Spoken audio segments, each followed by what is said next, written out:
नमस्कार मंडळी, तर मी घेऊन आली डे 3 आणि डे 4चा व्लॉग. हा व्हिडिओ थोडा मोठा असेल तर नक्की शेवटपर्यंत बघा, कारण शेवटी एक अपडेट सुद्धा आहे.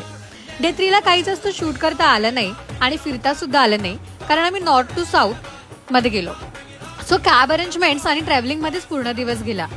गोवा एक्सप्लोर करण्यापेक्षा आम्ही त्या दिवशी कॅब जास्त एक्सप्लोर केली असं मला तरी वाटतंय. साऊथला पोहोचल्यानंतर आम्ही रिफ्रेशमेंट घ्यायला निघालो कोलवा बीचला. नॉर्थ तर छान आहेच, पण साऊथ जास्त पीसफुल आणि अमेझिंग आहे.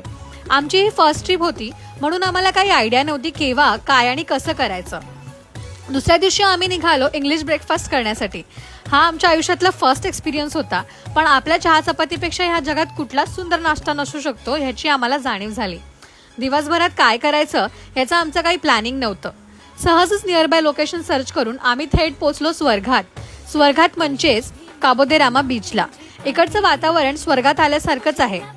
मग आम्ही केली कायाकिंग आणि निघालो विलाला जाण्यासाठी.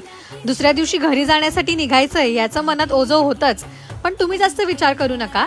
जरी गोवाची सिरीज संपली असेल तरी मी पुन्हा घेऊन येणार आहे काहीतरी इंटरेस्टिंग व्हिडिओज. तर नक्की काय असतील हे पुढच्या ब्लॉगमध्ये मी नक्की सांगेन. तोपर्यंत मला फॉलो करायला विसरू नका. थँक्यू आणि पुन्हा भेटूया नवीन आयडियाज.